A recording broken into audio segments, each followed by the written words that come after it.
sebagai orang tua yang punya anak yang masih kecil gitu, membayangkan kayak aduh bunuh diri gitu. Nanti anak gue gimana gitu, nanti orang-orang sekitar gue gimana, yang nanggung permasalahan gue tuh nanti siapa gitu. Itu sih yang gue pikirin. Nanti kalau berhubungan sama agama, ya gue gimana pertanggungjawaban gue sebagai ayah, sebagai anak, sebagai suami gitu.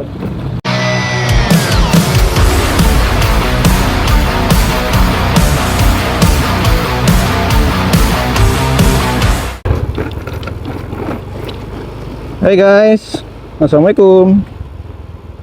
Baik lagi bareng gue di Daily Motovlog dengan Aldi. Apa kabar kalian semuanya? Semoga dalam keadaan sehat selalu ya. Untuk teman-teman yang lagi nggak sehat, yang lagi nggak fit, semoga segera pulih dan semoga bisa kembali beraktivitas dan bisa mencari rezeki.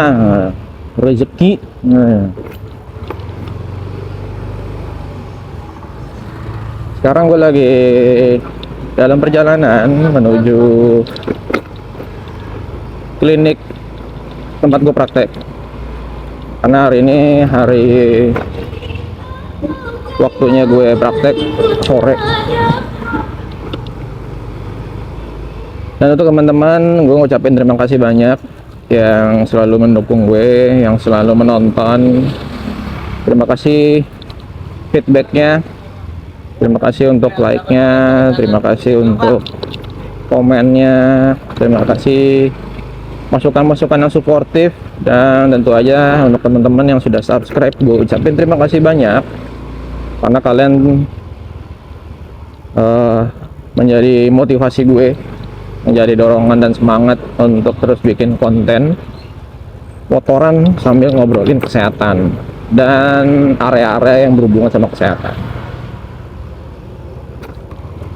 Oke, sekarang udah menjelang menuju akhir tahun, memasuki tahun politik. Kemarin udah ada debat ya, terus juga kita lagi persiapan Natal, persiapan tahun baru, semua genggap gempita. Udah mau tutup tahun, tutup buku ya. Semua pada kejar deadline, semua pada stock tag. Ya semua semangat lah gitu. Cuma sadly, sayangnya ada berita duka cita teman-teman. Tentu aja ini menjadi sebuah pukulan di tengahnya genggap gempita tahun politik ya, menuju Natal, menuju tahun baru, menuju lembaran baru di tahun baru ya. Ya beberapa hari yang lalu, mungkin teman-teman juga tahu ya, berita mengenai kasus bunuh diri satu keluarga. Cukup mengejutkan, dan memang kasus ini sudah mulai ini ya, nggak cuma sekali dua kali, tapi beberapa kali gitu ya. Dari kasus ya, mohon maaf, kasus bunuh diri, kemudian kasus membunuh anak, kemudian kasus ya bunuh diri sekeluarga gitu. Itu adalah hal-hal yang cukup menyayat hati ya, cukup sedih gitu. Sebagai pribadi, sebagai gue manusia biasa, sebagai orang tua tentunya, sebagai tenaga kesehatan tentunya, cukup sedih sih. Cukup bisa dibilang tragis. Pada dasarnya mungkin memang ada kasusnya lebih kepada persoalan cemburu, nggak mau diceraikan, dan yang paling terakhir masalah terlilit hutang ya. Teman-teman, di sini gue menanggapinya lebih kepada kasus untuk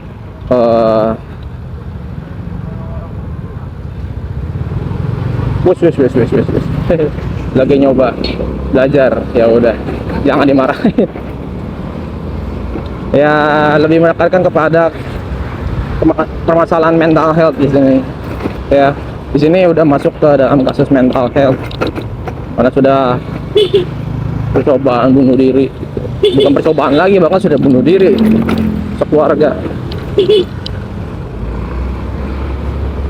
Teman-teman, di sini gue cuma mau bilang, ketika kalian punya sesuatu atau punya masalah, gitu ya, ceritalah. Betapa malunya, betapa sedihnya, apapun itu, ceritalah. Jangan pernah terbesit untuk melakukan tindakan ya bunuh diri. Semua orang pasti pernah memikirkan untuk bunuh diri. Semua orang menurut gue pasti pernah.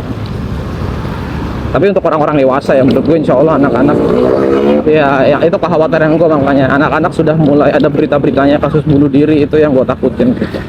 Sudah mengerti hal-hal seperti itu gitu. Yang seharusnya mereka tuh taunya tuh main, belajar, makan, tidur, main game, nggak sampai memikirkan bunuh diri. Dan muncul bunuh diri pada anak-anak tuh kayak kasus pada pembulian seperti itu. Nah itu seharusnya menjadi awareness kita gitu, terkhususnya pada pemangku-pemangku kebijakan. Kalau menurut gue LSM pasti gencar sih untuk melakukan pertolongan dan pendekatan-pendekatan. Tapi dari gue, tolong para penanggung jawab di tingkat kota, kabupaten, provinsi, bahkan pemerintah pusat gitu, untuk melakukan suatu tindakan yang penting gitu. Apalagi terlilit hutang pinjaman online yang cukup meresahkan gitu. Bahkan ada salah satu kayak berita supir taksi gitu, meninggal dunia karena terlilit hutang, dan ternyata diketahui dia nasabah dari suatu pinjaman online. Diterornya sedemikian rupa gitu. Dari difitnah, dihasut orang-orang, kontak-kontak terdekatnya dihubungin gitu, sampai ke media sosial disebar-sebar hal-hal yang sebenarnya menurut gue apa ya, nggak etis lah. Bukan karena mereka yang nggak mau bayar, kalau menurut gue sih bukan karena mereka nggak mau bayar, tetapi limit untuk membayarnya mereka nggak mampu. Ya mungkin bisa dipertimbangkan dari, biasanya harusnya limitnya sekian bayarnya, cuma ada uangnya cuma sekian gitu, cuma bisa bayar sekian ya. Walaupun kita udah bayar tapi tidak sesuai dengan jumlahnya, sepertinya akan diteror terus sama mereka-mereka itu. Jadi perlu kebijakan lah untuk pinjaman online. Bunganya mah 0%, 0,1%, bunganya kecil, cuma apa yang gua lihat gitu ya, ternyata biaya layanannya ya itu yang besar, itu yang bengkak gitu. Justru itu dibalik sama mereka. Bunganya emang nggak terlalu besar, tapi biaya layanannya dan dendanya itu yang besar, sehingga itu yang membuat orang akan terjerat terus di dunia pinjaman online gitu. Jadi untuk teman-teman yang mau mencoba pinjaman online, saran gue janganlah gitu.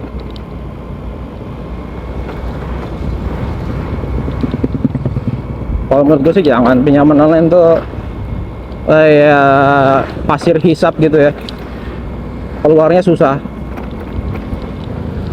Lihat-lihat dari cerita-cerita orang-orang yang gue kenal gitu ya,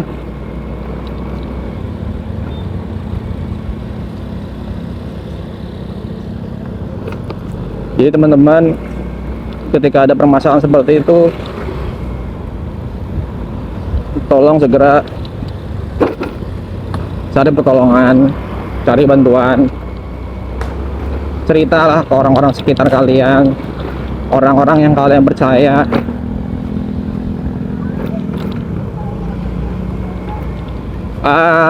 Akhir-akhir tahun ini memang banyak banget kasus-kasus bunuh diri yang menjadi perhatian gitu. Come on man, kita harus tetap waras dalam menghadapi dunia ini. Karena kalau kembali lagi dalam agama ya, Innallaha maha sabirin. Sungguhnya Allah bersama dengan orang-orang yang sabar.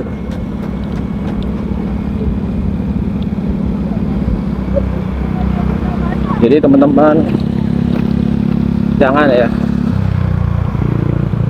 gua cerita lebih ke sisi kesehatan ya, sedih aja, tragis gitu. Memang kita nggak tahu apa yang mereka rasakan, kita nggak tahu apa yang mereka derita. Maka dari itu janganlah kita juga menjudge mereka gitu ya, menjudge kalau bunuh diri itu inilah itulah, jangan. Kita nggak pernah tahu permasalahannya di balik itu semua.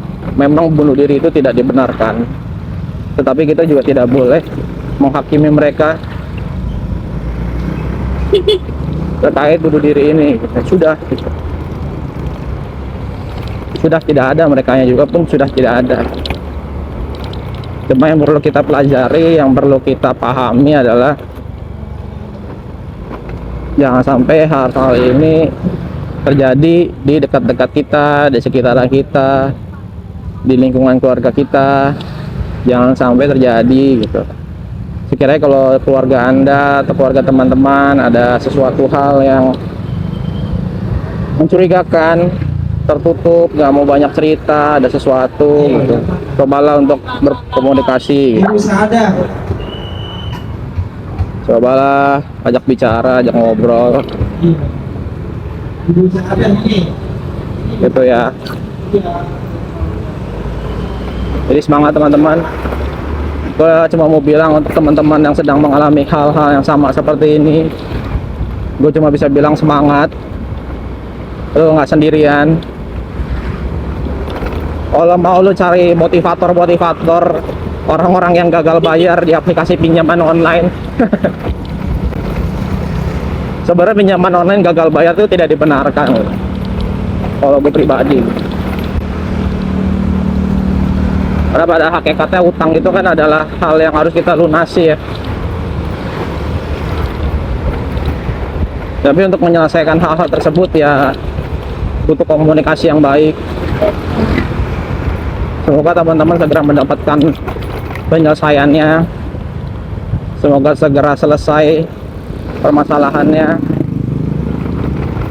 Gak apa-apa, nggak usah takut, nggak usah malu.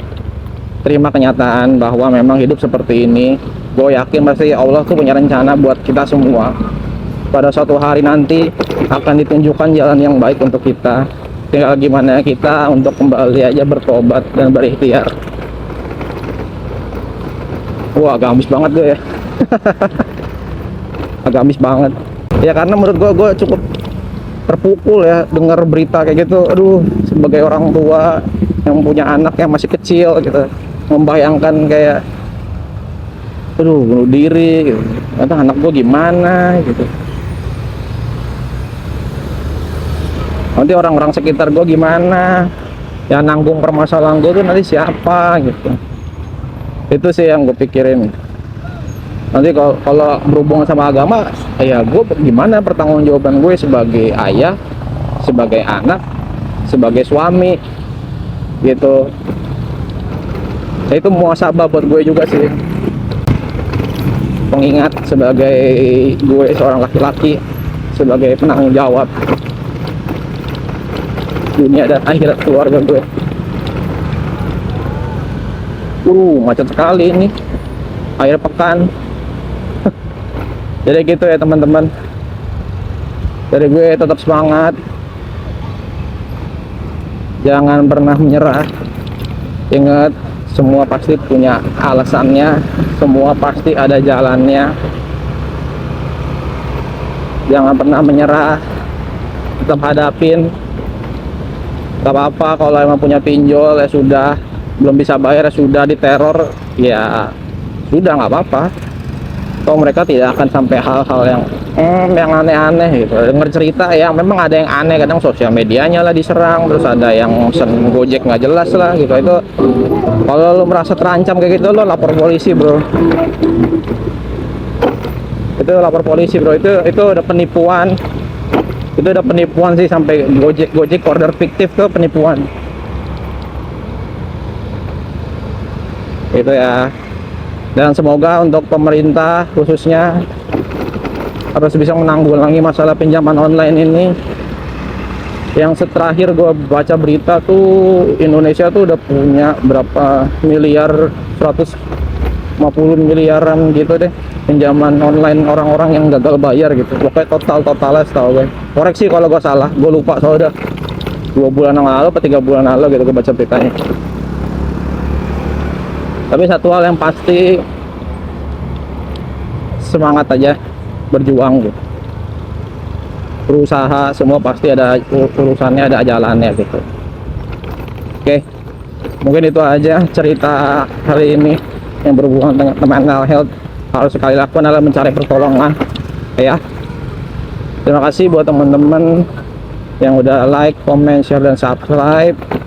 Sampai ketemu di next video. Gue Aldi cabut dulu, dadah, assalamualaikum.